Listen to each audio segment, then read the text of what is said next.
To our amazing viewers at Cheating Tales Lab, we'd love to hear, which part of the world are you joining us from? Let us know. Now, let's dive into today's story. Chapter 1. The Perfect Facade. Marshall Jordan stood at his office window on the 42nd floor, watching the Seattle skyline stretch endlessly before him. At 45, he commanded respect in the private security industry, his company providing protection for tech billionaires and foreign dignitaries.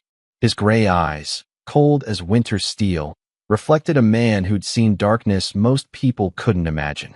20 years ago, Marshall had been different, a Delta Force operative whose missions remained classified. The military had taught him patience, precision, and most importantly, that weakness was death. When he'd left the service, those lessons had served him well in building Jordan Security Solutions from nothing into a $50 million empire. His phone buzzed with a text from his wife, Elena. Dinner at 7. Your favorite, lamb with rosemary. Love you. Marshall smiled slightly. Elena had been his anchor for 15 years, the gentle soul who'd convinced him to leave his violent past behind. She'd given him their daughter, Sarah, now 17 and preparing for Harvard. Their marriage seemed perfect to outsiders, the successful businessman and his devoted wife living in their Bellevue mansion. But Marshall had noticed changes recently. Elena's phone was now permanently face down. She joined a yoga class that met at odd hours. Most telling, she'd stopped asking about his work trips, something that had always concerned her before. Mr. Jordan? His assistant, Marcus Spaulding, knocked on the door. Your 3 o'clock is here. Marshall turned from the window. Send him in. The client was Roy Butler, a nervous pharmaceutical executive who'd been receiving death threats. As Marshall listened to Butler's stammering explanation, his mind wandered to Elena. His instincts, honed by years of combat, whispered warnings he'd been trying to ignore. After Butler left, Marshall made a decision. He pulled out a secure phone and dialed a number he rarely used. Cliff Schultz Investigations, came the gravelly voice. It's Marshall. I need a discreet surveillance package. Personal or professional? Marshall stared at Elena's photo on his desk, her radiant smile on their wedding day. Personal. My wife, Elena Jordan. I want to know everything. There was a pause. Cliff had worked Black Ops with Marshall in Afghanistan. He understood the weight of this request. You sure about this, brother? Just do it. Marshall ended the call and returned to his work, but concentration eluded him. The man who'd survived Taliban ambushes and cartel assassinations felt something he hadn't experienced in decades. Genuine fear. Not of death, but of betrayal from the one person he'd allowed past his defenses. That evening, he arrived home to the scent of rosemary and Elena's warm embrace. She seemed radiant, almost glowing, as she served dinner in their formal dining room. Sarah chattered about her acceptance to Harvard, her eyes bright with excitement. Dad, can you believe it? Harvard. Professor Harden thinks I have a real shot at summa cum laude if I focus on constitutional law. Marshall smiled at his daughter, the only pure thing in his life. I'm proud of you, sweetheart. You've worked hard for this. Elena raised her wine glass. To our brilliant daughter and her bright future. As they toasted, Marshall noticed Elena's hand trembling slightly. Her smile seemed forced, and she avoided his direct gaze. Every instinct screamed that something was fundamentally wrong. Later, as Elena showered, Marshall sat in his study, staring at the family photos lining the walls. 15 years of memories, from Sarah's first steps to family vacations in Europe. Had it all been a lie? His secure phone buzzed with a text from Cliff. We need to meet. Tonight. Usual place. Marshall's blood ran cold. Cliff never worked that fast unless he'd discovered something obvious. Something damning.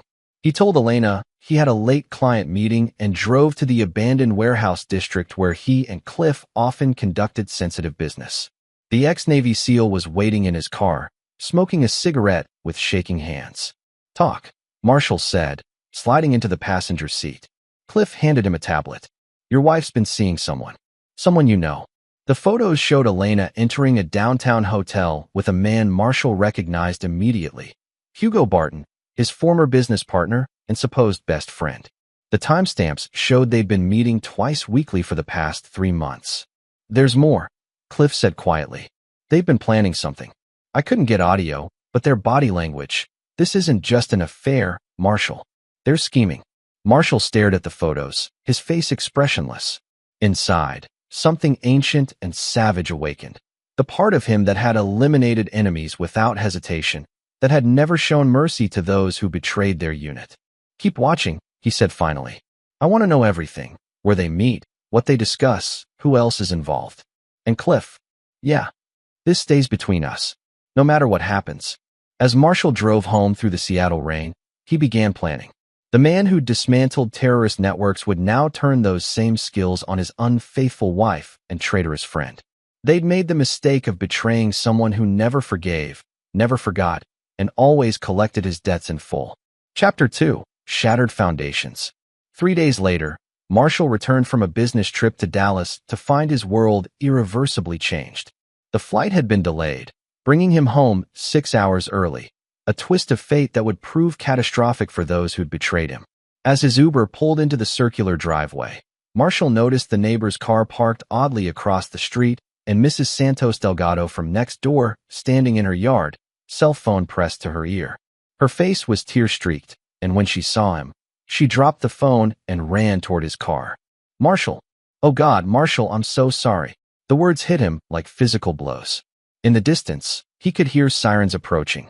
His combat training kicked in, slowing time, sharpening his senses. Something had happened to his family. "Where's Sarah?" he demanded, grabbing Mrs. Delgado's shoulders. "The hospital. She fell down the basement stairs. It was terrible," the paramedics said. She broke down sobbing. Marshall was already moving, adrenaline flooding his system. He drove to Overlake Medical Center with deadly precision, his mind cataloging every detail. Sarah had no reason to be in the basement. The stairs had safety rails he'd installed himself. And where was Elena? At the hospital, the chaos of the emergency room parted before Marshall's commanding presence. He found Dr. Roman McNamara, the head of trauma surgery, emerging from the ICU. "Mr. Jordan? Your daughter has suffered severe head trauma and multiple fractures. We're doing everything we can, but—" "Can I see her?" Dr. McNamara nodded grimly. "She's been asking for you. But you should know, she's been in and out of consciousness, sometimes speaking incoherently." Marshall entered the sterile room where his daughter lay connected to machines that beeped rhythmically. Sarah's head was bandaged, her face pale and bruised. When she saw him, her eyes focused with desperate intensity.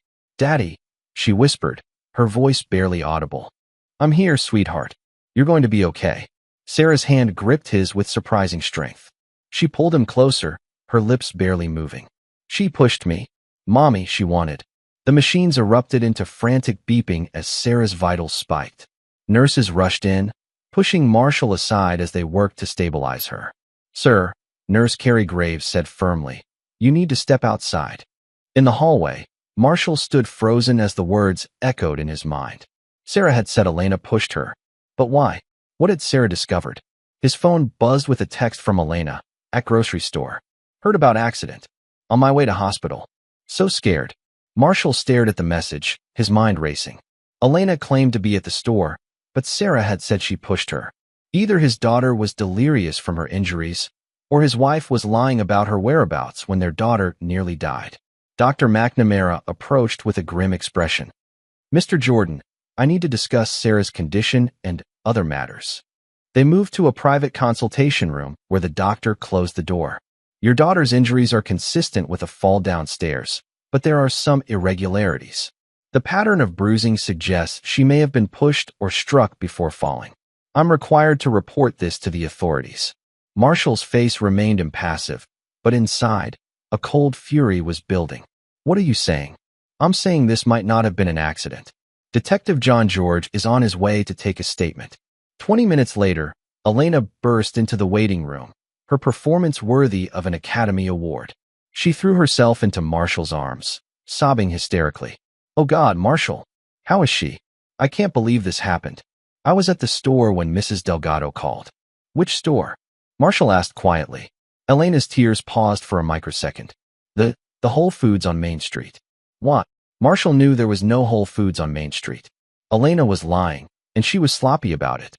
The woman who'd once been able to keep track of his complex travel schedule couldn't remember which fictional store she'd supposedly been shopping at. Detective John George arrived, a weathered cop with intelligent eyes who'd clearly seen his share of domestic situations. He interviewed Elena first, then Marshall. The detective's questions were pointed, professional, and revealed that he suspected this was more than a simple accident. Mr. Jordan, your daughter regained consciousness briefly. She mentioned something about being pushed. Do you have any idea what that might mean? Marshall chose his words carefully. Sarah's been under tremendous pressure with college applications. She's also been moody lately, typical teenager stuff. But if she said someone pushed her, any problems in the household? Arguments? Tensions? Detective, my wife and I have been married 15 years. We've had our moments, but nothing that would lead to violence. As the detective left, Marshall's secure phone buzzed with a message from Cliff. Emergency meeting. Now, what I found changes everything. Marshall told Elena he needed to handle some business calls and met Cliff in the hospital parking garage. Your daughter wasn't supposed to be home, Cliff said without preamble. Elena and Barton had planned a meeting at your house. Hotel surveillance shows them leaving separately around 2 p.m., headed toward Bellevue. Sarah had an early dismissal for senior skip day, Marshall said, the pieces falling into place. She would have surprised them. There's more. I placed audio surveillance in Barton's office yesterday. He's been bleeding money through a gambling addiction Elena's been funding with cash withdrawals from your accounts. They've been planning to disappear together, but they needed access to your offshore holdings. Marshall stared out at the city lights, processing the information. His wife and best friend weren't just having an affair, they were stealing from him. And when his daughter had discovered them, Elena had tried to silence her permanently. How much do they think they can access? He asked.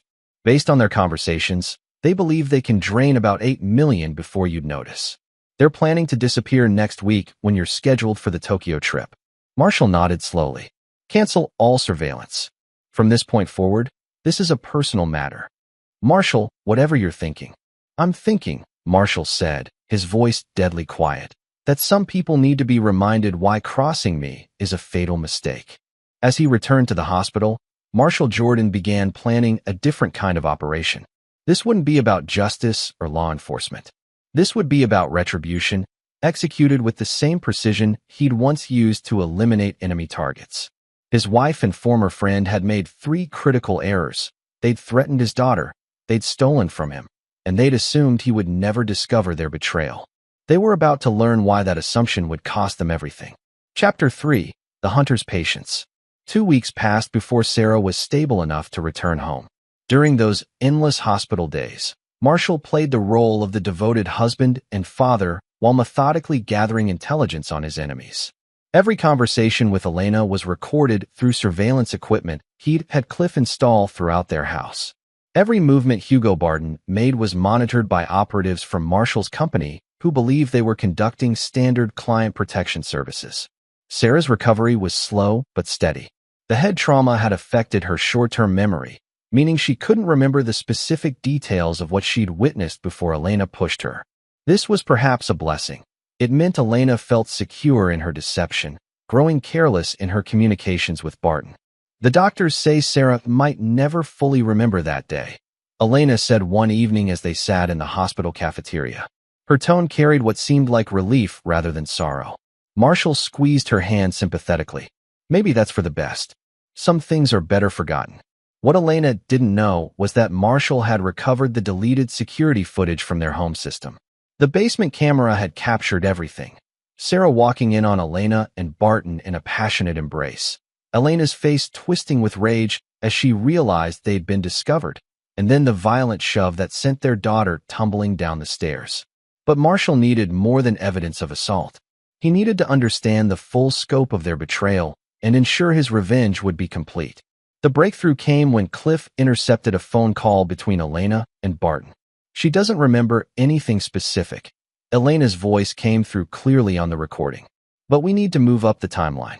Marshall's getting suspicious about my absences.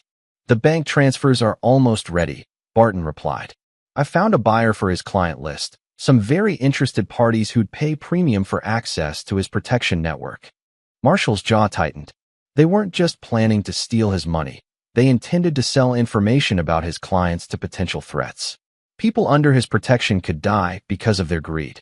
What about Sarah? Elena asked. What about her? You said she doesn't remember. She's been asking questions about that day. What if her memory comes back? There was a long pause before Barton answered. Then we'll deal with it like we should have dealt with it the first time. The recording ended, leaving Marshall in cold fury. Elena was planning to hurt Sarah again if their daughter's memory returned. The woman he'd loved for 15 years was prepared to murder their child to protect her affair and theft. That night, as Elena slept beside him, Marshall stared at the ceiling and finalized his plans. Traditional justice would be too slow, too uncertain.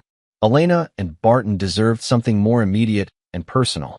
Marshall's specialty had always been creating scenarios where his enemies destroyed themselves while believing they were winning. In Afghanistan, he'd convinced a Taliban cell that they were infiltrating a U.S. base when they were actually walking into a kill zone. In Somalia, he'd manipulated warlords into eliminating each other while they thought they were gaining territory. Elena and Barton would face something similar, a carefully orchestrated trap disguised as their ultimate victory. The next morning, Marshall made a show of preparing for his scheduled business trip to Tokyo. "I'll be gone for 10 days, he told Elena over breakfast. "The Yamamoto contract is worth $20 million if we can close it." Elena's eyes lit up with greed disguised as wifely concern. "That's wonderful, honey. You work so hard for our family. I've arranged for Paul Pope from the office to check on you, and Sarah while I'm gone," Marshall added casually. Pope was actually his most trusted operative, a former Marine sniper who'd helped Marshall eliminate more than a dozen threats over the years. "That's not necessary," Elena protested. "We'll be fine. I insist. Sarah's still recovering, and I'd feel better knowing someone's keeping an eye on things." After Marshall left for the airport, Elena immediately called Barton. Their conversation, intercepted by surveillance equipment, revealed their complete plan. They would access Marshall's offshore accounts using passwords Elena had stolen from his home office, transfer $8 million to accounts Barton had established in the Cayman Islands, and disappear together within 48 hours. What they didn't know was that Marshall had changed all his passwords weeks ago. The ones Elena had stolen led to accounts he'd set up specifically for this trap, accounts that would trigger alerts the moment anyone attempted to access them. From his hotel room in Tokyo, Marshall activated the final phase of his plan. He called his head of security, Isaac Koch, who'd been briefed on the situation. "It's time," Marshall said simply. "Understood, sir. The team is in position." Elena and Barton would have their moment of apparent victory when they successfully accessed what they believed were Marshall's accounts. They would see the money transfer to their Cayman accounts. They would celebrate their successful theft and prepare to abandon their old lives. And then Marshall Jordan would remind them why he'd survived 20 years in the world's most dangerous places while his enemies had not. The trap was set. The bait had been taken. Now came the part Marshall had always excelled at, the kill. But this wouldn't be clean or quick. Elena had tried to murder his daughter. Barton had betrayed 15 years of friendship and trust. They deserved to suffer before they disappeared forever, and Marshall intended to give them exactly what they deserved. As he sat in his Tokyo hotel room, watching the Seattle rain through video feeds from his home security system, Marshall Jordan smiled for the first time since discovering their betrayal. Tomorrow, his wife and former friend would learn why some men should never be crossed, and why mercy was a luxury Marshall had abandoned long ago. Chapter 4. The Web Titans. Marshall's flight from Tokyo landed at SeaTac at 11:47 p.m., 3 days ahead of his announced schedule. He'd spent the past week in Japan legitimately closing the Yamamoto deal while his team positioned themselves around Elena and Barton like pieces on a chessboard. Every move his targets made was anticipated, every conversation monitored, every plan they thought was secret had been fed to them by Marshall himself. The Cayman Islands accounts Barton had established were real, but they were controlled by Marshall through shell companies his lawyer, Dan McKee, had created years ago for exactly these kinds of operations. When Elena and Barton transferred the $8 million, they were actually moving Marshall's money from one account he controlled to another account he controlled, but they wouldn't discover this until it was far too late.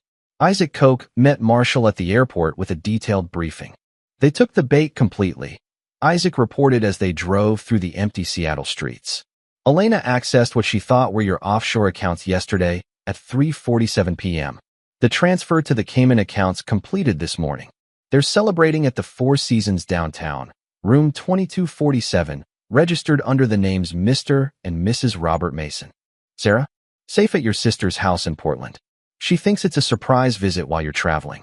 Paul Pope is maintaining security there. Marshall nodded. Getting Sarah away from Seattle had been crucial. What was about to happen would traumatize her if she witnessed it. And despite everything Elena had done, Sarah still loved her mother. Phase 2 status? Barton's gambling debts are being called in. Our associates in Vegas convinced his creditors to demand immediate payment of $400,000. He thinks the Cayman money will solve that problem. But when he tries to access those accounts, he'll discover they require biometric authorization from me personally, Marshall finished. How's he reacting? Panic. He's been calling Elena every 20 minutes. They moved up their departure to tomorrow morning. Marshall smiled coldly. Barton's gambling addiction had made him vulnerable to manipulation. The debts Marshall had arranged to be called in were real, money Barton actually owed to very dangerous people. When he couldn't pay, those people would begin applying the kind of pressure that would drive him to desperate measures. And Elena? She's been liquidating everything she can, jewelry, artwork, even her car. She thinks they need immediate cash while waiting for the Cayman accounts to become accessible. As they reached Marshall's temporary base of operations, a safe house in an industrial district, Isaac handed him a tablet showing real-time surveillance footage from the Four Seasons. Elena and Barton were in their hotel room, visibly distressed. Elena was pacing while Barton sat on the bed with his head in his hands. Their body language showed the stress fractures in their relationship as the pressure mounted. Perfect, Marshall said. Begin phase 3. At 2:30 a.m., Barton's phone rang. The caller was Muhammad Weiss, a loan shark who worked for the kind of people who collected debts with crowbars and blowtorches. Mr. Barton, you have 6 hours to produce $400,000, or we're going to start with your fingers and work our way up. The call was brief but effective. Within minutes, Barton was frantically trying to access the Cayman accounts from his laptop. The website accepted his login credentials, showed him the $8 million balance, but when he attempted to transfer funds, it demanded biometric verification from the primary account holder. It's not working. Barton's voice was picked up clearly by the surveillance devices Marshall's team had placed in their room. It says I need Marshall's fingerprint and retinal scan. That's impossible, Elena replied. You said these accounts were anonymous. They are. This shouldn't be happening. Marshall watched their panic with satisfaction. They were beginning to realize they'd been outmaneuvered, but they still didn't understand the full scope of his manipulation. At 4:15 a.m., Elena received a call that sent her into hysterics. The caller, claiming to be from Seattle Children's Hospital, informed her that Sarah had suffered a relapse and was asking for her mother. We need to go to her, Elena told Barton. Are you insane? We can't go back to Seattle. Marshall might be back early, and I've got killers looking for me. This was the moment Marshall had been waiting for, the point where their alliance would fracture under pressure. Elena's maternal instincts, however twisted, were still stronger than her greed. Barton's survival instincts were purely selfish. She's my daughter. She's also the only witness to what you did. If her memory comes back, don't you dare suggest. I'm not suggesting anything. I'm stating facts. We need to disappear now, while we still can. Their argument escalated until Elena grabbed her purse and headed for the door. Where are you going? To see my daughter. With or without you. Elena, wait. But she was already gone, taking a taxi back to Seattle while Barton remained trapped in the hotel room, afraid to leave, but unable to access the money he needed to save his life. Marshall had successfully separated his targets. Now he could deal with them individually, giving each the personalized destruction they deserved. Elena would face justice for attempting to murder Sarah. Barton would face something much worse for betraying Marshall's trust and threatening his family. As dawn broke over Seattle, Marshall Jordan prepared to collect 15 years' worth of debt from the two people who'd mistaken his love for weakness and his trust for stupidity. They were about to discover that some debts could only be paid in blood. Chapter 5. Closing the Trap. Elena's taxi pulled into the hospital parking lot at 6:23 a.m., just as Marshall had calculated. She rushed through the lobby to the pediatric ICU, where she was stopped by a nurse who informed her that no patient named Sarah Jordan was currently admitted. That's impossible, Elena insisted. I received a call that my daughter had a relapse. The nurse checked her records again, then suggested Elena contact the main information desk. As Elena argued with hospital staff, she didn't notice the man in the business suit who'd followed her taxi from downtown. one of Marshall's operatives recording her every move. Meanwhile, at the Four Seasons, Barton was discovering that his nightmare was just beginning. At exactly 7 a.m., his phone rang again. "Mr. Barton, this is Detective John George with Seattle PD. We need to discuss some irregularities in your recent financial activities. How soon can you come to the station?" Barton's blood turned to ice. The police were investigating him while killers were hunting him, and he was trapped in a hotel room with stolen money he couldn't access. I'm out of town on business," he stammered. "I see. When will you be returning to Seattle?" "I'm not sure. Maybe next week." "That's unfortunate. We've frozen your business accounts pending our investigation. You'll need to return immediately to resolve this matter." The call ended, leaving Barton in complete panic. He didn't know that Detective George was actually Marshall's former teammate, Brian Peck, using sophisticated voice modification software to impersonate the real detective. At 8:45 a.m., Elena finally accepted that no hospital had called her. She tried calling Barton, but he wasn't answering his phone. Fear replaced confusion as she realized their plan was collapsing. She drove to Barton's downtown office, where she found the building surrounded by police cars. A uniformed officer informed her that the entire floor was sealed pending a federal investigation into money laundering and wire fraud. Elena's hands shook as she called Barton again. This time he answered. "The FBI raided your office," she whispered. "What? That's impossible. There are federal agents everywhere. They know about the money." What Elena didn't know was that the federal raid was actually Marshall's security team, dressed in convincing FBI costumes and using official-looking vehicles acquired through his government contracts. The real FBI had no idea Hugo Barton existed. "We need to run," Barton said. "Now? Forget the Cayman money. We'll take whatever cash we have and disappear. I can't leave Sarah. Sarah is the reason we're in this mess. If you hadn't tried to." "Shut up," Elena screamed. "Just shut up." By noon, both Elena and Barton had returned to the Four Seasons, but their room was no longer the sanctuary they'd believed it to be. Marshall's team had spent the morning installing additional surveillance equipment and preparing for the final act. Elena arrived first, using the key card to enter the room, where she found Barton packing frantically. "We leave in 1 hour," he said without looking up. "I've got a contact in Vancouver who can get us new identities." "What about the money?" "What about it? It's gone. We can't access it. And even if we could, they're watching everything." Elena sat heavily on the bed, the weight of their situation finally crushing her. "How did this happen? We were so careful. Obviously not careful enough." At 1:17 p.m., their hotel room door opened quietly. Neither Elena nor Barton noticed the figure in the maintenance uniform who entered with a master key card. They were too focused on their argument to pay attention to the hotel worker, who moved efficiently around their room, placing small devices behind furniture and inside air vents. The man finished his work and left as silently as he'd arrived. Elena and Barton never knew he'd been there. At 2:30 p.m., as Elena and Barton prepared to leave Seattle forever, the real phase of Marshall's revenge began. The devices the maintenance worker had installed weren't just surveillance equipment. They were something much more sophisticated, a weaponized delivery system that would ensure Elena and Barton faced justice for their crimes without Marshall having to dirty his hands personally. As Elena reached for her suitcase, a fine mist began spraying from the air conditioning vents. The substance was odorless and colorless, but within minutes, both conspirators began feeling dizzy and disoriented. "Something's wrong," Elena said, her words slurring. Barton tried to stand, but collapsed back onto the bed. "I can't, my legs." The drug was a paralytic agent Marshall had acquired during his military service, something that would render them helpless without killing them. He needed them conscious for what came next.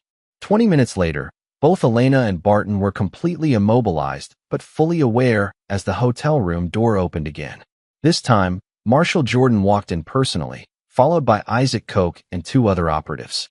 "Hello, darling," Marshall said to Elena, his voice carrying the same tone he'd used to say goodbye before his business trips.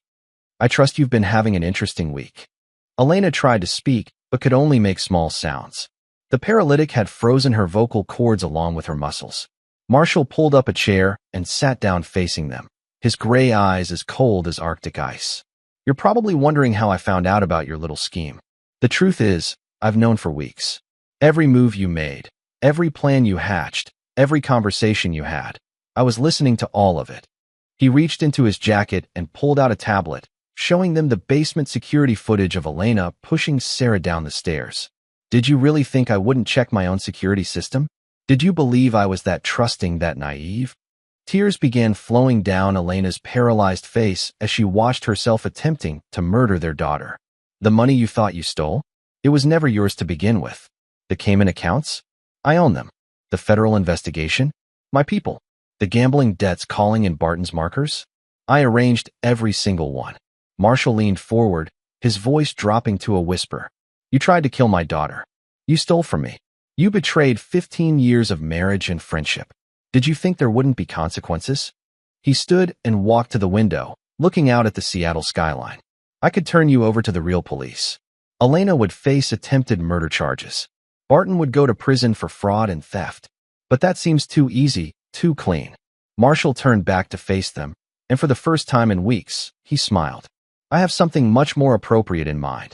Chapter 6. The Point of No Return. The paralytic drug began wearing off after 3 hours, but Elena and Barton found themselves restrained to chairs with military-grade zip ties. Marshall had transformed their hotel room into an interrogation chamber, complete with soundproofing equipment his team had installed while they were unconscious.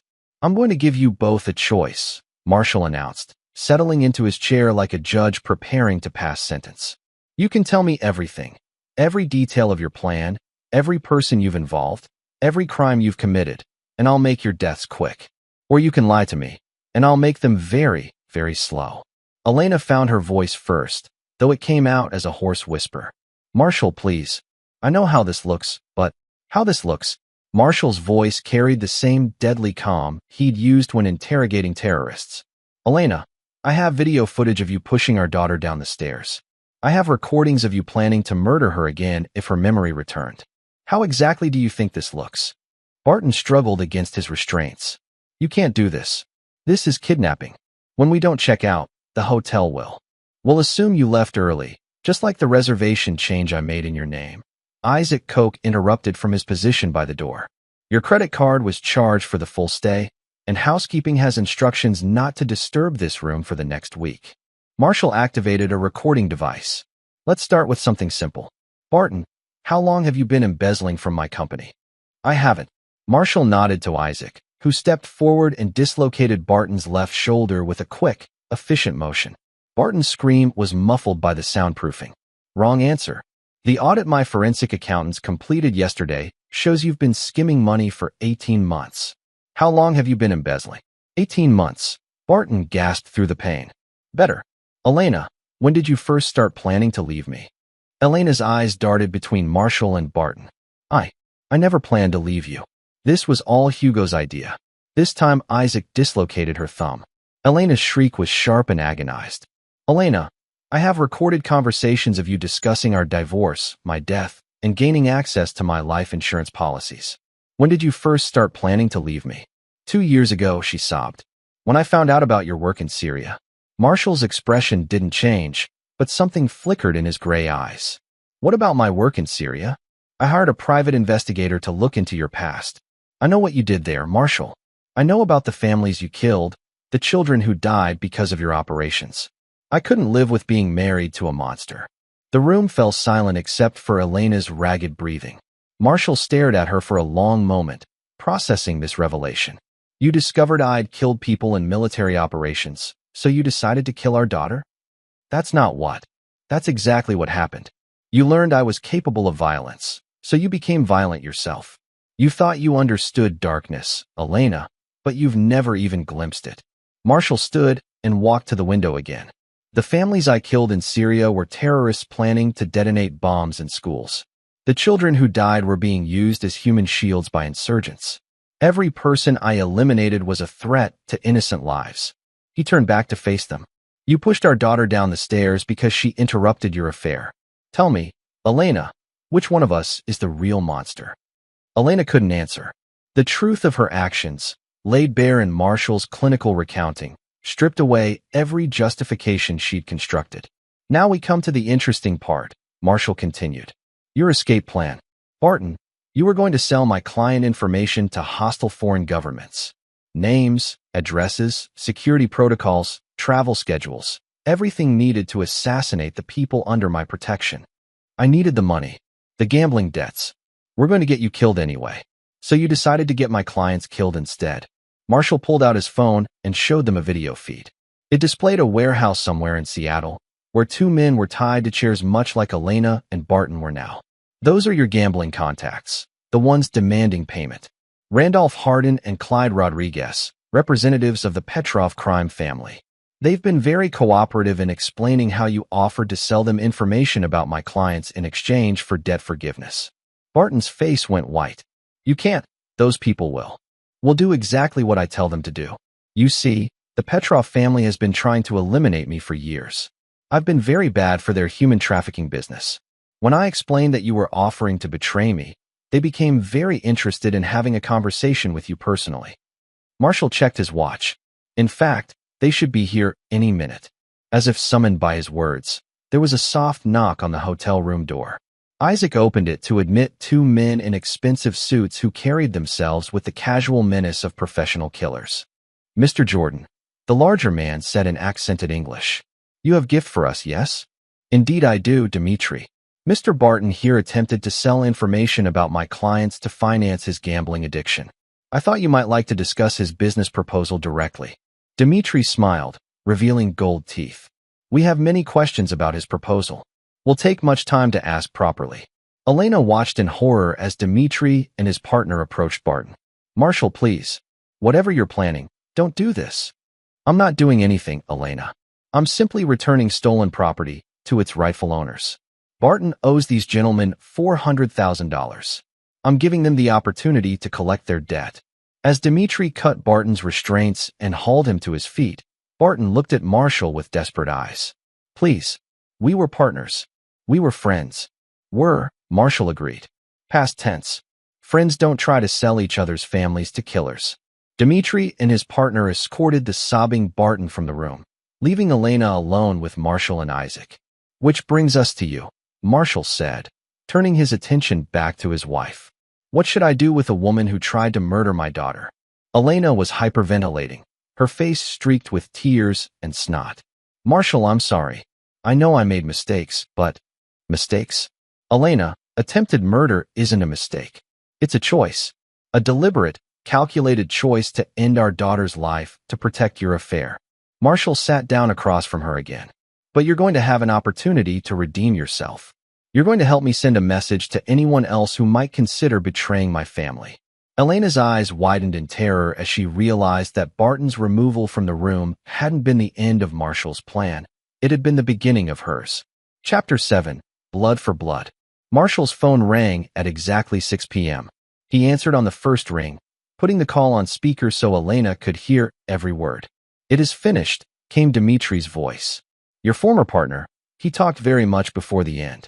Told us about bank accounts, about client information he tried to sell, about woman who pushed his daughter downstairs. Very interesting conversation. Elena's face went ashen as she realized Barton had given them every detail of their conspiracy before he died. Did he suffer appropriately? Marshall asked with clinical detachment. Oh yes. He understood very well the consequences of betraying family. Took 3 hours for him to stop screaming. Marshall ended the call and turned back to Elena. Barton's gambling debts have been paid in full. That leaves us to discuss your debt. What debt? Elena whispered. The debt you owe to Sarah. To our marriage. To the 15 years I spent believing you were someone worth trusting.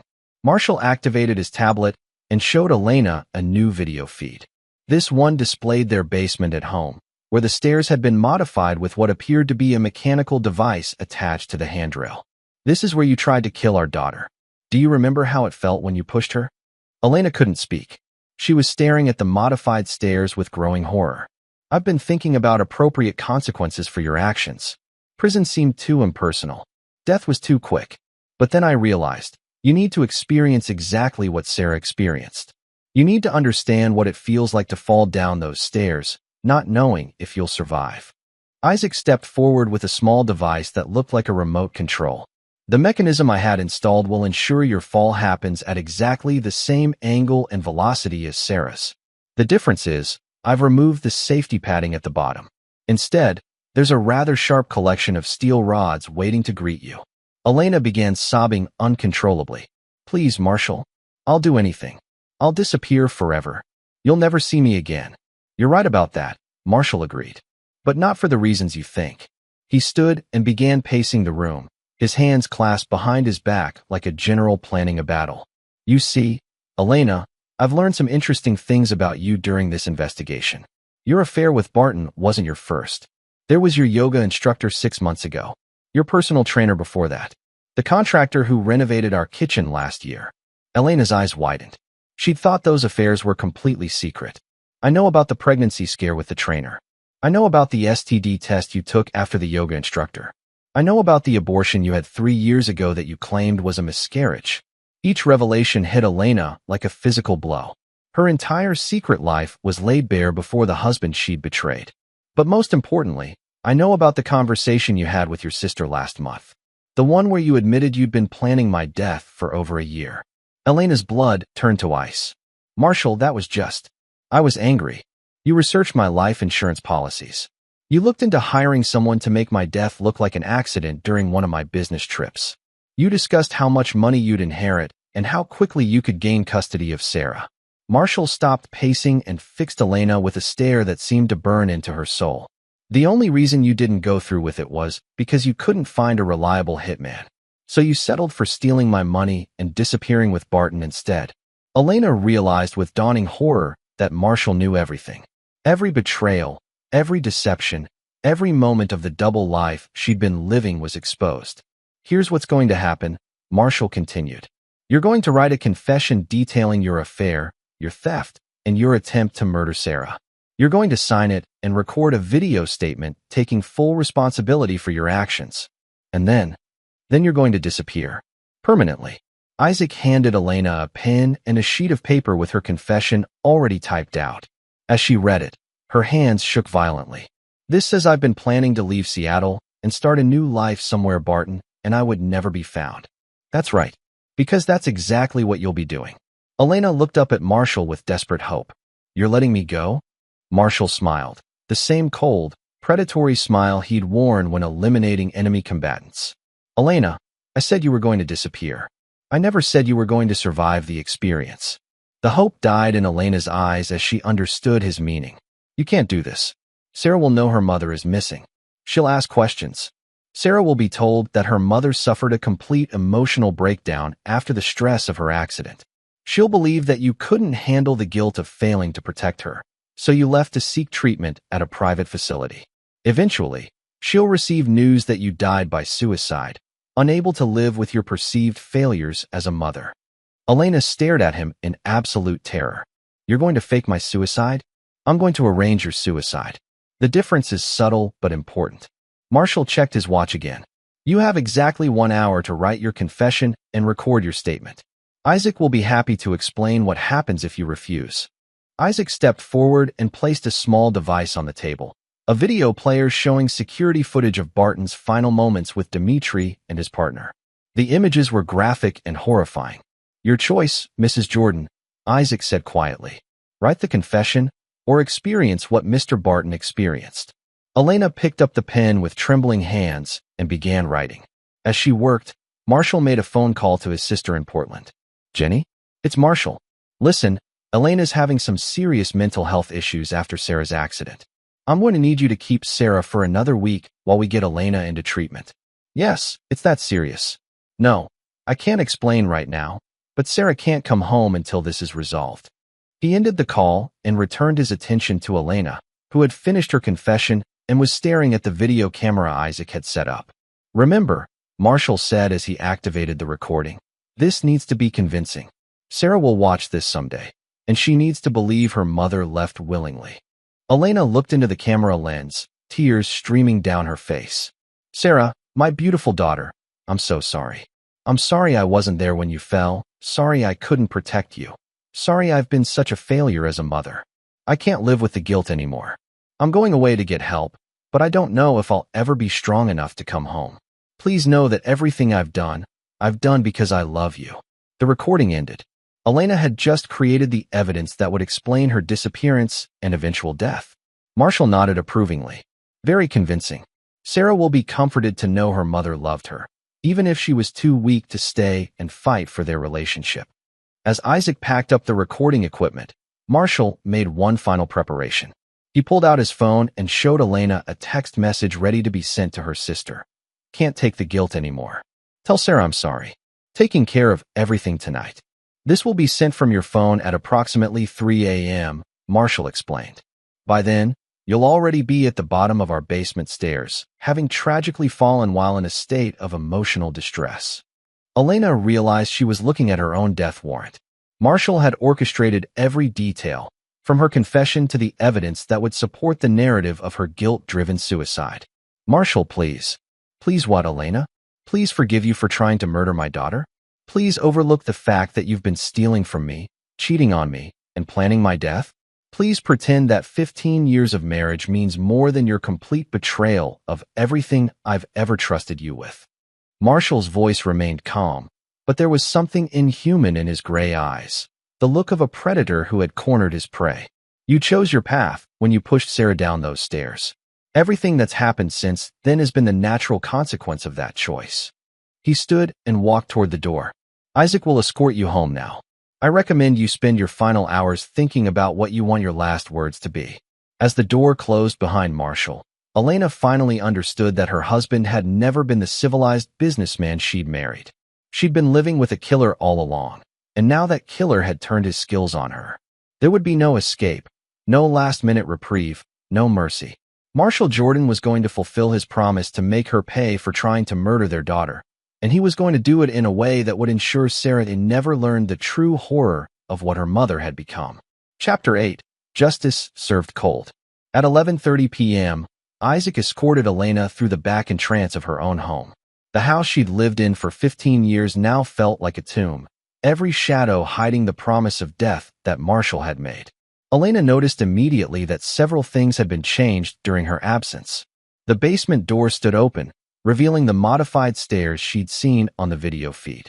The security cameras had been repositioned to capture different angles. Most disturbing of all, there were plastic sheets covering the expensive furniture in the living room. Sit down, Isaac instructed, gesturing to the couch that wasn't covered in plastic. Elena obeyed, her movements mechanical and defeated. When? She asked. Soon. Mr. Jordan wants to speak with you first. As if summoned by her question, Marshall entered through the front door. He'd changed from his business suit into dark casual clothes, the kind of outfit he'd worn during his military operations. The transformation was complete. The loving husband and father had been replaced entirely by the cold-blooded operative she'd glimpsed in her private investigator's report. Hello, Elena. How does it feel to be home? Elena couldn't answer. The weight of her impending death had crushed her ability to speak. Marshall sat across from her, maintaining the same calm demeanor he'd shown throughout this nightmare. I've been thinking about our conversation earlier, about you discovering my military record. You said you couldn't live with being married to a monster, but I'm curious, what exactly did you think I was? When Elena didn't respond, Marshall continued. Did you think I was some kind of suburban businessman who played soldier on weekends? Did you believe the cover story about military consulting and security contracts? Elena finally found her voice. I thought you were protecting people. I was protecting people, just not in the way you imagined.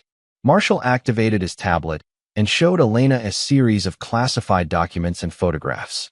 Operation Nightfall, Syria, 2011.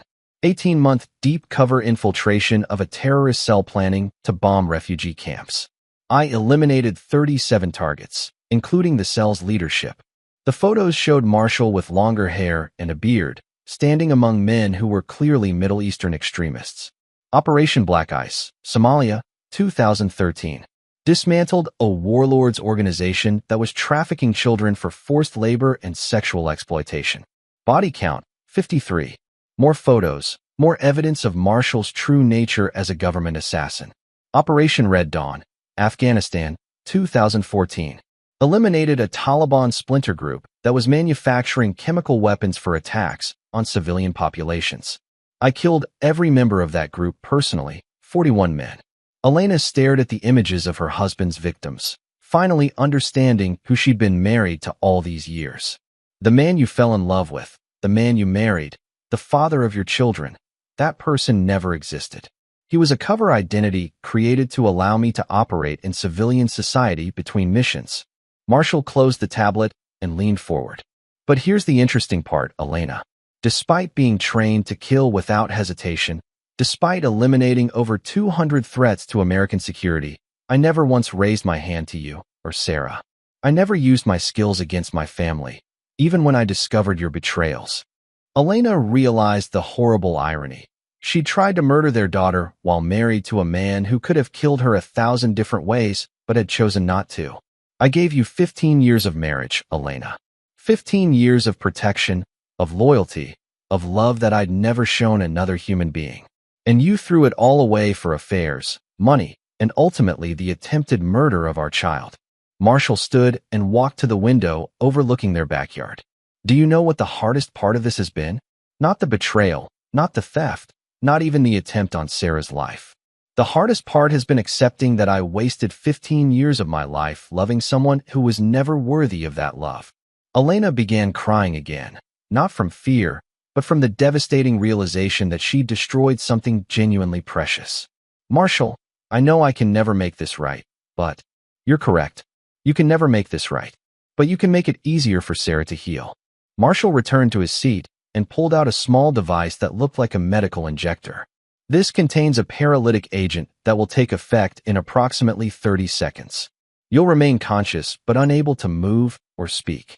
Isaac will then carry you to the basement, where you'll be positioned at the top of the stairs. Elena's breathing became rapid and shallow as she understood what was about to happen. The mechanism I installed will trigger automatically once you're in position.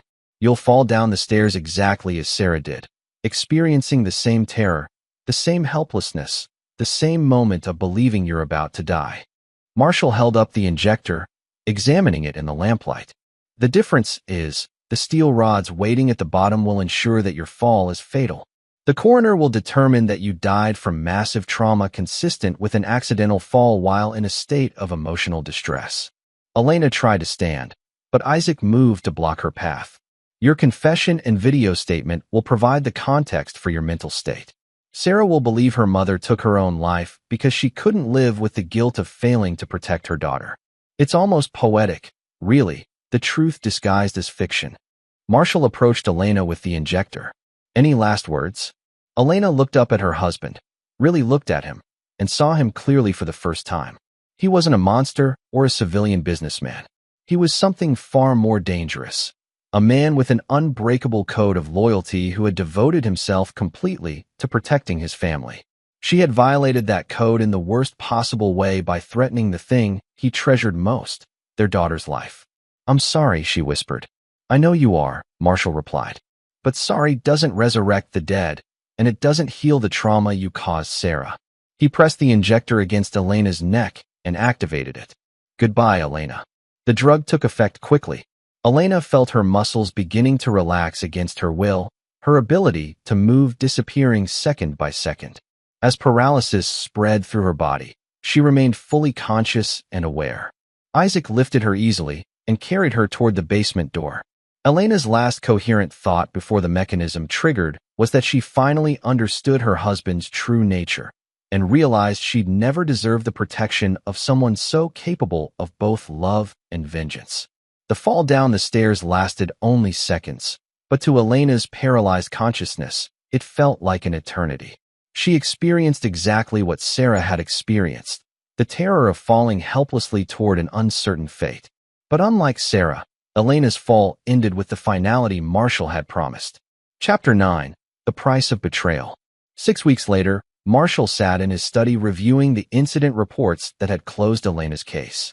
The Seattle Police Department had concluded that Elena Jordan died by suicide, falling down her basement stairs in a state of severe emotional distress following her daughter's accident. The medical examiner's report confirmed massive trauma consistent with an accidental fall. Elena's confession and video statement provided clear evidence of her guilt-driven mental breakdown. Case closed. No further investigation required. Sarah had returned from Portland 3 days after Elena's accident. Devastated by the loss of her mother, but comforted by the belief that Elena had been struggling with guilt over failing to protect her daughter. The family had held a small, private funeral attended by neighbors and Elena's sister, who praised Elena's devotion to her family, while quietly acknowledging that she'd seemed increasingly troubled in recent months. Dr. Roman McNamara had recommended grief counseling for both Marshall and Sarah, noting that trauma could manifest in unexpected ways. Marshall had agreed to the sessions, playing the role of a devastated widower working through his loss while supporting his daughter's recovery. The performance was flawless because part of it wasn't a performance at all. Marshall was genuinely grieving, not for Elena, but for the 15 years he'd wasted believing in someone who'd never truly existed. A soft knock on his study door interrupted his thoughts. "Come in." Sarah entered, moving slowly but steadily. Her physical injuries had healed remarkably well, though her memories of the day she fell remained fragmented. The doctors assured Marshall this was normal and possibly beneficial. Traumatic memories often stayed buried to protect the victim's psychological recovery. "Dad, there's something I need to tell you."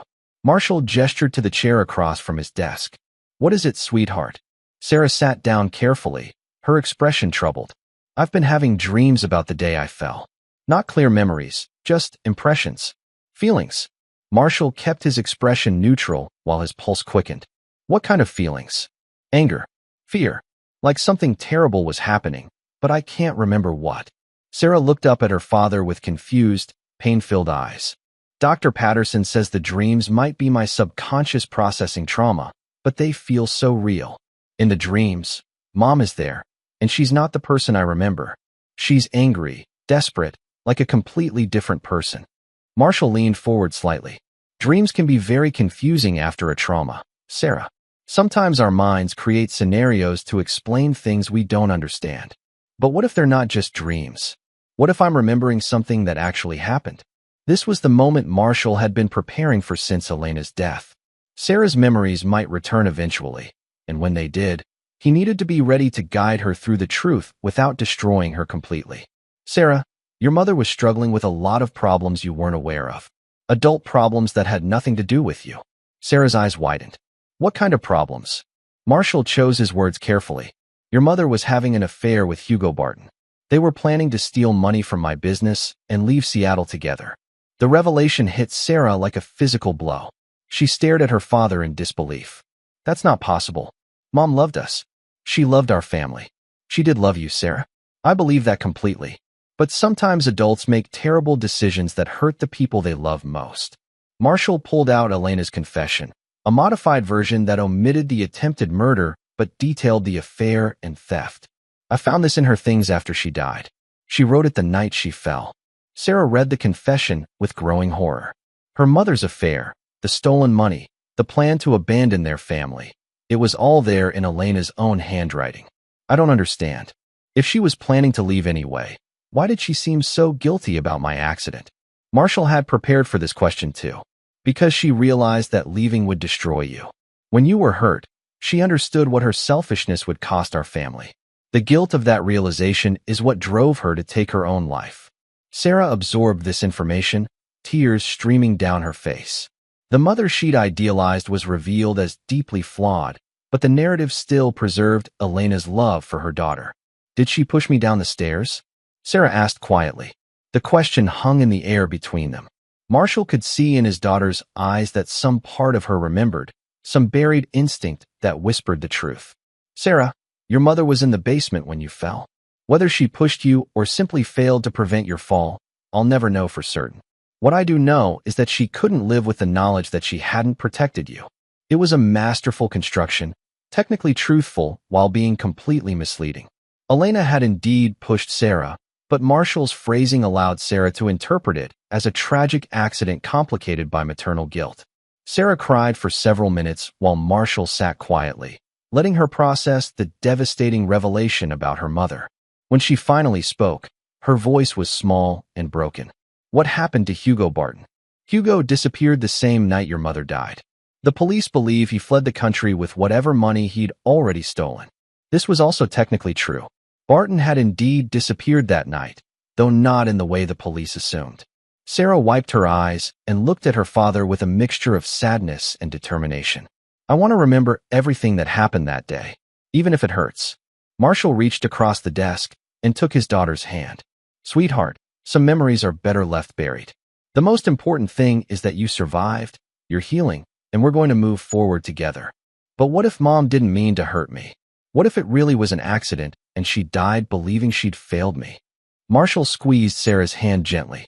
Then her final act was loving you enough to believe you deserved better than a mother who couldn't protect her child. Either way, Sarah, your mother's last thoughts were about you. Sarah nodded slowly, accepting this interpretation. Marshall had given her a version of the truth that preserved her mother's love while explaining her death, a version that allowed Sarah to grieve without being destroyed by the full horror of Elena's actions. Dad, are you okay? I know you loved her too. Marshall looked at his daughter, the only person left in the world who mattered to him, the only pure thing he'd ever helped create. I'm okay, Sarah. We're going to be okay. And for the first time since discovering Elena's betrayal, Marshall believed that was true. Justice had been served. The threats to his family had been eliminated.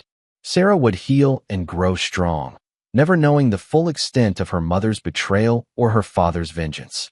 As Sarah left his study, Marshall returned to his work. There were new contracts to review, new clients to protect, new threats to assess. Life would continue, and he would continue to be what he'd always been, a guardian standing between his family and a world full of dangers. Elena and Barton had learned too late that some people should never be crossed, that some codes should never be violated, and that Marshall Jordan never forgave those who threatened what he loved most. The lesson had cost them their lives, but it had been a lesson worth teaching. In the end, Marshall Jordan had proven once again that he was exactly what he'd always been, a man who protected what mattered to him with ruthless, absolute efficiency. And anyone who threatened his family in the future would learn the same lesson Elena and Barton had learned. Crossing Marshall Jordan was the last mistake they would ever make. This is where our story comes to an end. Share your thoughts in the comments section. Thanks for your time. If you enjoy this story, please subscribe to this channel. Click on the video you see on the screen, and I will see you there.